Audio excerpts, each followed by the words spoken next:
Você sabe fazer a sua gestão ter uma performance tão alta quanto as maiores empresas do mundo? Fica nesse vídeo que eu vou te mostrar quais são as melhores práticas de gestão adotadas pelos maiores gestores da atualidade. Existem livros sobre gestão que abordam teorias e conceitos da administração em que faltam alguns aspectos práticos, acabando se distanciando da realidade encontrada nas empresas e principalmente dos desafios que são enfrentados pelos gestores de todos os níveis. Mas a despeito dessa categoria de livros pouco pragmáticos, o Gestão de Alta Performance, que foi escrito pelo lendário ex-CEO da Intel, Andrew Grove, traz experiências empíricas e testadas por quem conseguiu gerenciar uma empresa de nível global por décadas, com altos níveis de produtividade das suas equipes de trabalho e também na vanguarda de criação de produtos inovadores. Mais do que simplesmente teorizar sobre como gerir uma empresa, o Grove se deu ao trabalho de replicar suas estratégias de gerenciamento de equipes, sempre com foco em resultados, numa jornada não apenas expositiva, mas sobretudo guiando o leitor em reflexões de como suas experiências podem se adaptar à realidade de diversos tipos e tamanhos de empresas. Considerada por muitos uma referência sobre técnicas de gestão, a obra do Andrew Grove consegue mostrar caminhos para se atingir a excelência em qualquer tipo de negócio. Para demonstrar que é possível adaptar seus métodos de gestão a diferentes ramos de atuação, o autor introduz algumas noções básicas de produção, com o exemplo de uma fábrica de café da manhã, em que é possível entender o conceito de etapa limitante, ou seja, a etapa que determinará o formato geral da operação da fábrica, aquela que leva mais tempo para ser executada ou que tem um maior nível de complexidade. Além disso, o Grove explana sobre a necessidade de se pensar num processo de trás para frente, algo que é pouco usual, visto que há uma tendência de se pensar numa linearidade muito simplória, né, de início, meio e fim, quando a gente vai estruturar um processo. Nesse exemplo do autor, é possível compreender que em um pedido de café da manhã, com ovos cozidos, café e torradas, a etapa limitante é de cozer os ovos, que é também o item que o cliente possivelmente mais preza em sua refeição. Para quem está em algum processo produtivo, né, compreender essas noções sobre fluxo de trabalho permite refletir sobre priorização de tarefas, organização de diferentes atividades simultâneas e como orquestrar pessoas para entregar bons resultados a partir de padrões bem definidos. Assim, se passa a ser necessário entender sobre métricas e indicadores para que a gente possa mensurar a organização das pessoas, dos processos e avaliar se as atividades estão surtindo os efeitos desejados na sua operação. Para cada setor da sua empresa, é importante definir indicadores em conformidade com o tipo de atividade realizada. E aí existem duas regras para se definir o indicador. Para que ele seja verdadeiramente eficaz, ele deve cobrir o output, ou seja, o resultado da unidade de trabalho e não só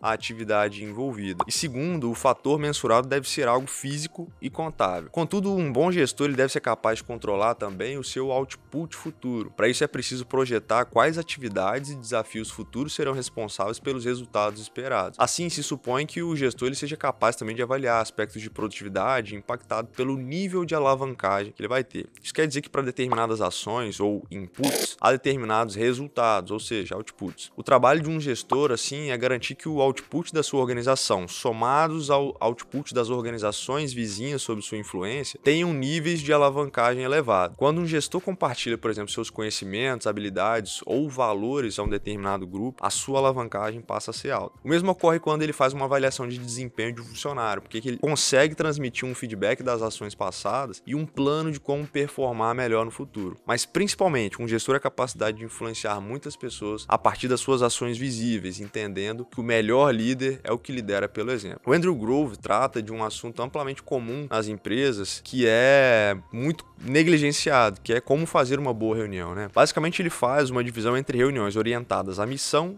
e reuniões orientadas ao processo. Na primeira categoria entram as reuniões que não são agendadas periodicamente, visto que o objetivo delas é produzir um resultado específico, em geral, uma decisão. Já as da segunda categoria são agendadas regularmente e têm o objetivo de trocar conhecimento e informações. As reuniões orientadas ao processo, elas podem ser dos tipos one-on-one, que são individuais, de equipe ou avaliações operacionais. As mais comuns envolvem equipes. Nela, o supervisor deve ser o controlador das discussões e do tempo, além de garantir também que a pauta foi distribuída antecipadamente para que os subordinados tenham a chance de se preparar para dar as suas contribuições durante a reunião. Mas também é importante ter uma sessão aberta, né, um momento momento reservado para a equipe levantar qualquer questão que ela quiser. Tomar decisões ou participar do processo no qual as decisões são tomadas é uma parte importante e essencial do trabalho de todo gestor. O Grove expõe o que ele considera um modelo ideal para a tomada de decisão, que é segmentado em 3 etapas. Primeiro, discussão livre de ideias, depois, chegar numa decisão clara e, por fim, todos os envolvidos devem mostrar total apoio à tomada de decisão que foi feita pelo grupo, ainda que durante as discussões os integrantes tenham discordado em algum aspecto e não necessariamente concordem com aquela decisão tomada. Apesar de parecer um processo fácil, na prática existem alguns complicadores que devem ser considerados, tais como hierarquias, decisões tomadas por quem talvez não está envolvido diretamente na operação.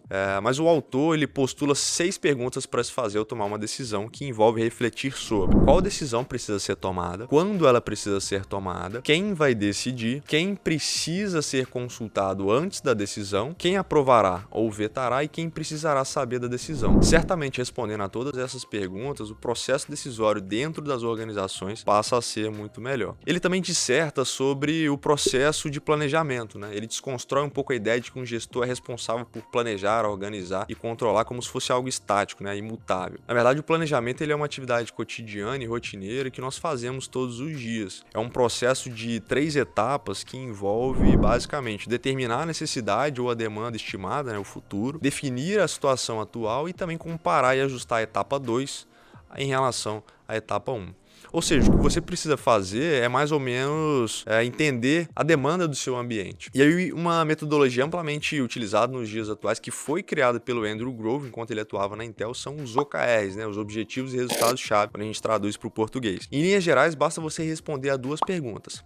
Aonde eu quero ir? E a resposta fornece o objetivo. E como que eu controlo esses meus objetivos, né? Enfim, quais que são os meus resultados-chave. E, naturalmente, durante o processo de planejamento de uma empresa, espera-se também que haja a perspectiva de crescimento, né? Com a evolução do número de funcionários, processos e também de clientes, o nível de complexidade ele aumenta. Por isso, o Grove apresenta o conceito de organizações híbridas, que se dividem em unidades funcionais e unidades de negócio. Os grupos funcionais podem ser vistos como fornecedores internos, tais como os setores de vendas, produção e administração, o que gera uma economia de escala. Já as unidades de negócio são como grupos individuais cujo foco é orientado à missão. Em outras palavras, eles se aproveitam da estrutura compartilhada das unidades funcionais para que possam focar no aprimoramento de produtos e serviços, tendo tempos de respostas mais rápidos em relação às necessidades de adaptação ao mercado. Para o Andrew Grove, todas as grandes organizações com objetivo de negócios em comum acabam com um formato organizacional híbrido. Para esse modelo de organização, o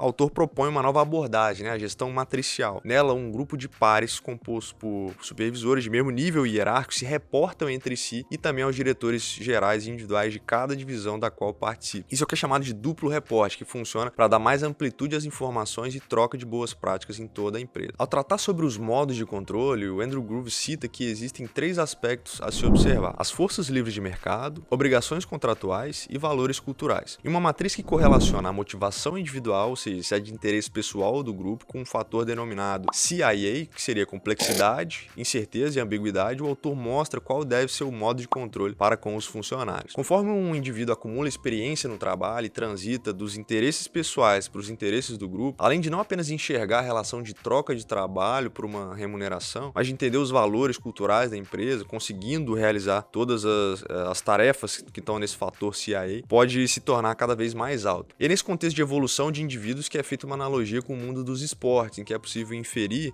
que o desempenho de uma equipe só será tão bom quanto os indivíduos que a compõem. Ainda que é possível haver 2 razões para uma pessoa não fazer o seu trabalho: ou ela não consegue fazer, ou ela não está motivada o suficiente. Desse modo, conclui-se que o trabalho de um gestor, assim como de um técnico esportivo, é o de treinar e motivar a sua equipe. Ele deve ser capaz de criar um ambiente que promova o crescimento e o sucesso de pessoas motivadas. A evolução dos funcionários ela deve ocorrer a partir da maturidade aplicável à tarefa, que pode ser baixa, média ou alta. Para cada nível de maturidade do subordinado, por exemplo, o gestor deve adaptar seu estilo de gestão. Se ela for baixa, o gestor deve ser capaz de atuar de forma estruturada, né? Sempre orientado à tarefa, especificando o que, quando e como o funcionário deve fazer. No nível intermediário, passa por um estilo mais orientado à pessoa, dando ênfase no diálogo, no apoio e em pensar junto. Chegando num nível alto de maturidade, o envolvimento é mínimo do gestor, estabelecendo apenas os objetivos e monitorando os resultados. Quanto maior for o nível de maturidade do funcionário, maior vai ser o nível de alavancagem desse gestor. Por isso é de suma importância que o supervisor sempre tente elevar o subordinado o mais rápido possível para o nível mais alto. Grove considera que a avaliação de desempenho é um dos principais momentos para se trabalhar a evolução dos funcionários, devendo ocorrer com o maior nível de detalhamento possível, sempre olhando para os resultados atingidos, mas com um foco no futuro, para melhorar a performance, mesmo dos que conseguem entregar resultados já muito bons. Na construção de equipes ideais, há duas tarefas difíceis: contratar e manter os melhores. Ao entrevistar um possível funcionário, há muita subjetividade envolvida e erros podem acabar acontecendo. Para minimizar isso, é importante ter um processo bem estruturado e consultar as referências anteriores de boas contratações. Já para manter os bons funcionários, é preciso uma combinação de um ambiente com potencial de crescimento adequado e retornos equivalentes às expectativas dos funcionários, sempre treinando e motivando a equipe. O livro Gestão de Alta Performance continua impactando gerações inteiras ao simplificar o que muitas vezes se torna complexo e, essencialmente, reforçando que um negócio é feito de pessoas e é o gerenciamento adequado de equipes que permite atingir resultados de excelência. Bom, espero que tenha feito sentido esse vídeo para você. Recomendo a leitura do livro de forma completa e, naturalmente, se você tem algum outro insight que você conseguiu extrair a partir da utilização, por exemplo, de OKRs, das reuniões individuais, one-on-one com a sua equipe, comenta aqui no vídeo e não deixe de seguir o nosso canal para acompanhar todos os novos conteúdos que nós formos produzindo sobre gestão, para que você possa, assim, ter uma gestão de alta performance na sua empresa. Um abraço e até a próxima.